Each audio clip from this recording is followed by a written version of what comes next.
Dumelang, guys. This is the Love Life Nurses Nurse Our Knowledge. We've come here gathered together for a lovely campaign that Love Life is hosting. We're going to have like an interactive little thing between us as nurses, but more than interaction between us, it's going to be about educating the public, obviously, because people must always benefit from what it is that we know. So we're going to go through a variety. Oh, sorry.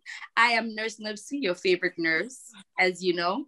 And we have Sister Blau, we have Sister Mukwevo, Sister Mukwera, as well as Sister Pearl and Sister Charlotte.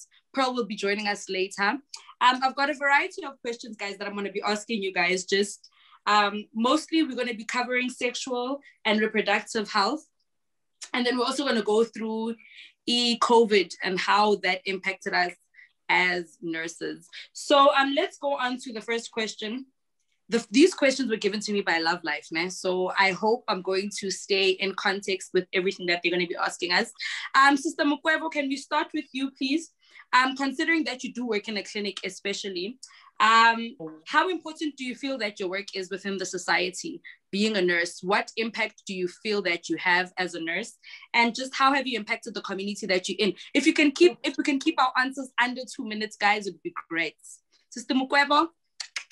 That's quite a broad question, but I think my role and my impact is very important to the community and their livelihoods. Because we know we work with the underprivileged especially, so it's very necessary for them to access healthcare services. So yeah, I think it's very important in that regard. Yes. And then Dintle Mukwera, sister, can you share with us what exactly inspired you to get into nursing? Oh, well, growing up, I like to help people and I'd like to be a doctor. Well, it started off as wanting to become a doctor. And then I got an opportunity to study for nursing and I was like, why not? I'm still helping people. So yeah, I guess that's where it started and that's how it's going. Yeah. It always starts somewhere, girl. Sister Blau, we need you to cover how do you deal with the pressures that come with nursing? How do you deal with the pressures of the society? How do you deal with the pressure that nursing has brought onto you in your life? How do you deal with the pressure of this career? Honestly speaking, I have, since working in a psychiatric institution, I've learned to be mindful with a whole lot of things. So mindfulness has quite helped me a lot. So I've learned to be calm with quite a lot of situations and having to deal with them in a calm manner, especially with the way the society views nurses. So I tackle it in a different way. So that's how I deal with it. I really appreciate the fact that you brought mental health into this, because an important topic that we do need to cover is mental health with us as healthcare practitioners during COVID and the lockdown and the isolation and all of that. But Sister Charlotte, here's a question I think that this one you should definitely go by, because considering COVID and all of that, what were the challenges that you guys faced regarding PPE, short staffing, around COVID, Sister Charlotte? What is it that you guys went through specifically, or you specifically? How did that impact your ward, your hospital? It impacted more of the service delivery, if I should say, because initially when you started with serious struggle with first before you actually go on to the patients, and who wants to go and handle patients if you do not. Yeah. So we suffered mentally as staff, but it also to a certain extent the people that we work with suffer, because now there's a shortage of PPE, meaning that now we need to be sharing to say this person, only 2 people will go and work with the patients at a time. So it slowed down the process of seeing patients efficiently. So it was quite, it was a daunting time. I didn't think we'll get to this point. So it wasn't nice at all for most of us. Yeah, no, that really is true. Lack of PPE, lack of staff, lack of resources and supports, it made it very hard. But I mean, we really did pull through, and congratulations to all of us for that. Sister Blau, I'm going to go back to mental health now, because considering that you are a psychiatric nurse, I'd really like for you to please cover how was mental health dealt with for you personally as a frontliner, and how did you see your colleagues also tackling mental health, specifically in being a frontliner? Okay, that's such a broad question, but let me first speak on how we dealt with the patients. Ne? Do I have to speak English all the time? Babes, keep how what you know, girl. Okay, yeah. So yeah, my patient was a psyche. Normally, they are very much disturbed, especially intellectually disabled. It's hard for them to understand when it comes to COVID. Ne? It's hard to actually reach out to them in terms of psychoeducation. So no matter how many times you actually have to psychoeducate the patients, they still don't get it. You have to do social distancing. They still don't get it. You have to wear your mask. They still don't get it. You have to sanitize. So some of them, they'll even tell you there is no COVID born, they would rather die. They actually say that. But then in terms of how we deal with it as staff, we do debriefing as staff when we're sitting together. You know, we talk about things, we talk things through, especially when a colleague is affected by the virus. So that's how we tackle it, Tina. And we do our utmost best, especially to reach out to the society in terms of teaching them about the psychiatric conditions and teaching them how to deal with these patients, especially in these trying times of COVID, and actually helping and assisting these people. Thank you so much, Sister Blau. Dinte, I actually wanted to also pose this question to you, please. Considering that you also live alone and we had to go through this hard lockdown, I'm sorry for exposing your lapses like that. If you don't mind expressing, I'm so sorry. Okay. And I'm saying this specifically because we had to go through isolation. We had to go through a hard lockdown, and you had to knock off. You had to go home and be by yourself. You couldn't even go, like, none of us could go see our families, but, you know, some of us do live with our families. And for you specifically, Sister Dinte, how did you deal with lockdown, isolation, going back to work, and then coming back being alone? And do you think that may have affected your mental health, spiritual, like, just how did it affect you, like your mental health as a frontliner at that time? Girl, you putting me on the spot. You just want me to spill the beans. What's wrong with you? Please do, ma'am. Please do. So, pre-COVID, okay, like the index phase, COVID, I prepped myself up. I bought everything you can imagine, my most favorite food. And I was like, okay, that's my idea of comfort, and I'm gonna be able to just go through this whole thing, and it's gonna end in like a day or two. Like, it's just, you know, one of those conspiracy theories and blah, blah, blah. And I didn't take it as serious. I stocked up, the fridge was full, shelves were, you know, stacked, and I ate everything all in like 2 weeks. Yeah. I gained weight, whatever. But my psyche was not well taken care of, because I did not know. Like, I just jumped into it. Everyone just jumped into it, and no one knew what they were, you know, endeavoring on. Like, no one knew what, like, the future holds for them. And this COVID thing was just cued with a lot of fear, cued with a lot of, oh my gosh, it's just terminal. Like, it's either you're gonna live or die. There's no surviving the whole illness and everything. So for me, I never got like help, or, you know, everything that is, you know, interlinked with COVID is just negative. Nothing positive comes out. No one can say, no, COVID, you know, at least you get to cough. It's just negativity all the way. So that for me, really, I was scared most of the time, but I had to, but also being alone gave me time to reel back myself in and be like, okay, this is me in COVID. And I got a chance to be with myself and know myself better and love myself in the process. And that is one highlight that I can say COVID did give me, which is time. It gave me time to to do stuff. So much. It gave me time. Thank you so much. that. I think as healthcare professionals, our mental health, I really want to put like a 2 cents into this, because I don't think the public realize that putting us out there as frontliners during a disease that we knew nothing about, or we knew that as soon as you get it, you die. I don't think people realize how scared we were as well. And people were looking to us for that protection, and we didn't even know, how do we even protect you guys from something we know nothing of, from something that we've also just met for the first time. And mentally, it messed us up a lot, because a lot of people didn't want to come to work. A lot of people didn't even want to have to deal with patients who were positive, because we were scared ourselves. Some people came from maternity leave and they were like, yo, you know, I don't want to infect my baby with this. Some people came back from, and I mean, we all have people who have family members who have comorbidities, and we don't want to predispose them to. So, mentally, it messed us up so much. Anyways, can we go on to the next topic, which has always been our favorite, which is sexual and reproductive health. I thought that would get you smiling. I really did. I thought it would get all of y'all to smile, from Charlotte. You nasty. Can I just say nasty? Can you relax? Can't we talk okay, Sister Mukwebo, I'm going to point this on your direction again, because you do work at the clinic, né? So adolescent youth-friendly services.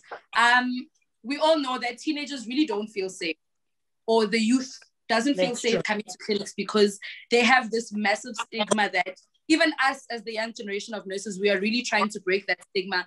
Hey guys, please feel free and feel friendly to come to the clinics, because now we're there, you know, and we're trying to kill that stigma. Being the young nurses, we're really trying to kill that stigma. What is your attitude towards the youth and sexual reproductive health? Do you see them coming to you guys? Are they feeling more able to come to the clinics to you guys regarding sexual reproductive health and family planning? All right, so that's a good question. And I'm glad that I'm in a NGO, which is ANOVA, and I'm under a subdivision of a youth program where we provide with youth-friendly services, including family planning. We also cater for the boys on the side, where we hire even men to cater for those. So with our youth program, we have a youth ambassador, and they hire, youthful nurses such as ourselves to address the young nurses. So the youth ambassador will be the one recruiting the youth from the school programs, from the community at large, even the malls, even in the clinic. When there's a youth nyana group, for whatever reason they're in the clinic for, they come to us, be it family planning, be it for testing, for HIV and counseling. So we are quite trained and specialized in the youth-friendly services. So it becomes easier for us to interact, because even our whole team is adjusted and is trained to work with the youth services, and they really do come to us. They recruit each other to be like, no, there's this actually nice room. When you go to C4, you meet these young, vibrant nurses that are ready to welcome you. You know, such a positive attitude has been given out to the youth out there. So it's unfortunate that the program is not in most of the clinics, but over time, we hope that we'll achieve that. But in general essence, in all clinics, there is a youth-friendly services between 2 and 4, where they cater for the youth, because they're coming from school, they're coming from all these places. As you know, they're active and up and running, so they're only available in the afternoons. So there's a slot to cater for those ones. So that's how we're managing with that. I love that. That is so encouraging. And then Sister Charlotte, what's your take on teenagers and contraceptive? You as a nurse, do you encourage abstinence, or do you encourage the youth to run in for family planning? And which contraceptive? Okay, no, let's just put that there, Sister Charlotte. What do you think about adolescents, teenagers being sexually active? Do you encourage abstinence or family planning contraceptives? First and foremost, do not impose anything on anyone. It is everyone's choice. And adolescents that is by law allowed to have sex really. And I don't think I should be imposing that you should abstain or what. But what I usually do, because I work in a gynae department, and I come across most of the time a lot of adolescents that would come in with miscarriages and whatnot. And taking it on. Oh, and I worked in a TOP clinic as well. My thing is, sorry, what is TOP, sister? Termination of pregnancy. Thank you. Yes, and I always encourage giving them all options that are there for family planning. What is it that you can do? And also, it would include abstinence, and I would let each and every person choose whatever they feel comfortable with. So as to what I promote, I don't promote anything. I promote all options that are there, and I'll just have to have someone. I get them to choose what works for them, rather. Yeah. Thank you so much. I don't know, Sister Charlotte. You're answered. Very much so. Sister Pearly Khumalo, thank you so much for joining the conversation. You actually joined us on your favorite topic. Hi. Okay. I don't know if it's my network, but I'm here. Okay, can you hear me? We can't see you, Pearl. Pearly, can you see us, ma'am? Hi, I don't know what's going on, but I think it's my network. I'm not sure. Can you hear us? I can't. Okay, let me just switch that on the other go. Sister Dintle, I hope you'd be willing to share this with us. As a sister, what contraceptive would you recommend to the youth? A young lady comes up to you in the clinic and they just want to know, what would you advise for me? I would advise I would advise one, well, in terms of the contraceptives that they can use, I think they can use anything that works for them.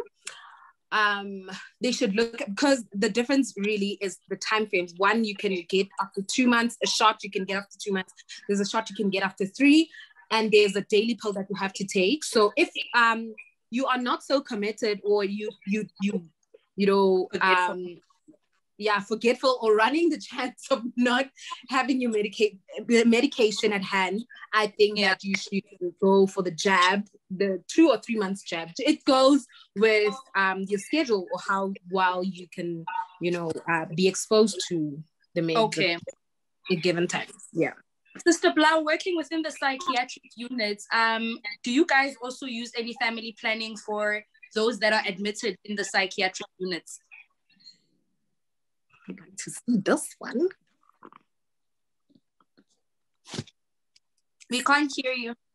She's muted. Muted. Sorry about that. I'm okay, saying that I am currently working in a clinic, okay? So we do have patients that are on contraceptives, because most of our psych patients are hypersexual. So normally... What is hypersexual, Sister Blau? Hypersexual is a patient that is always wanting to have sex, and they get very inappropriate around people. They be doing funny things in front of people because they're yearning to have sex so much. You get? So now what happens is the psychiatrist is going to probably prescribe contraceptives that will last longer. For the females, it's obviously they're going to choose the Depo-Provera, and then for the males, normally they also get that one, but they get it monthly, or they get what is this? It's right in the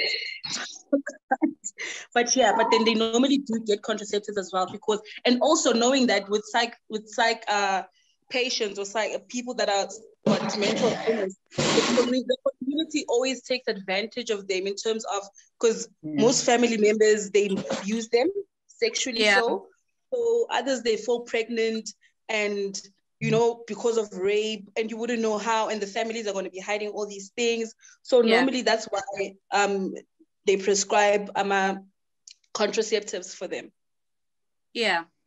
All right. Thank you, Sister Blau. Very interesting. Sister Pearly Diabe, Sister Khumalo, sorry, I know this is a very interesting topic for you, and it's also something that you are currently studying. Is there anything that you can educate us regarding sexual reproductive health? Sister Pearly done leave. Oh my Lord, she done leave. Oh Lord, she left. But hey, Lesego, there's Sister Lesego. Hi, Lipsy.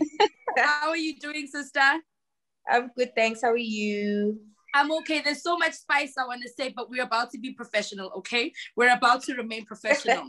And Lesego and I were having a conversation a few weeks ago regarding sexual reproductive health. And just to let everyone else know, side note, she wants to host an event very soon regarding reproductive health with women, vaginal health, sexual reproductive health, and big ups to you for that, but that's a discussion for another day. Sister, I just wanted to know regarding family planning and contraceptives, what side effects can the youth expect, being that they are going to school and stuff? What side effects is it that you can educate them that they would get, depending on which family planning they would choose to take? Okay. The injectables, the one side effect that you will get is amenorrhea, meaning that your periods will stop, or you will have irregular menstrual cycle. And then now, because of your hormone imbalance, you'll also get your breakouts, meaning you'll have your acne, or maybe a few skin changes, maybe hyperpigmentation. And also there's also weight gain. International Nurses Day means a lot to me. It is a reminder that I made a great decision to serve my community. I made a decision to be a pawn for my community. And I am happy that each and every day when I go to bed, someone goes to bed healthy, better, just because they got a touch from me. I will continue to serve, and I will continue to ensure that I love, respect, and honor every person in my community because they depend on me at the end of the day. Happy International Nurses Day. Good day, everyone, and happy Nurses Day. I'm Sister Molife. The reasons why I love nursing. Firstly, I like making a positive impact in people's lives, seeing you from zero to hero, helping you from a very ill manner to healing you completely. Happy Nurses Day. Happy Nurses Day to all the nurses. So basically today we are celebrating the contributions that nurses have made to society. So one of the things that I really love about nursing is when a patient comes back and they're like, thank you, sister, I'm so much better because of your kindness, your patience. So that really pushes one to do better in their job. So nurse-patient relationship is really key in order for us to do the best that we can as nurses, and no more blaming each other of that nurse was rude or the patient was rude. So nurse-patient relationship is really important. We'd like to take this opportunity to thank the Love Life organization for giving us a platform to express ourselves as young nurses. We'd like to also say Happy International Nurses Day to every single nurse, especially those who are trying to create a conducive environment for the patients, especially those who are trying to break the stigma, yobaba nurse, abantu abangalungileyo, and every single bad thing that has ever been said about us and or towards us. Happy Nurses Day to those nurses who still continue, even despite our relationship that we may have with the public, which we are trying to work on. Thank you so much to the Love Life organization. We appreciate this so much. And again, Happy International Nurses Day. May you continue. May your hearts never zingapeli. May you just continue. I mean, how do you say zingapeli in English? So may they never finish. But thank you. Thank you to every single nurse there is out there. We love you guys. We appreciate you. And we thank you for the knowledge you're trying to impart in us as the younger generation in nursing. Siyabonga, siyabulela, we love you all, and love and light.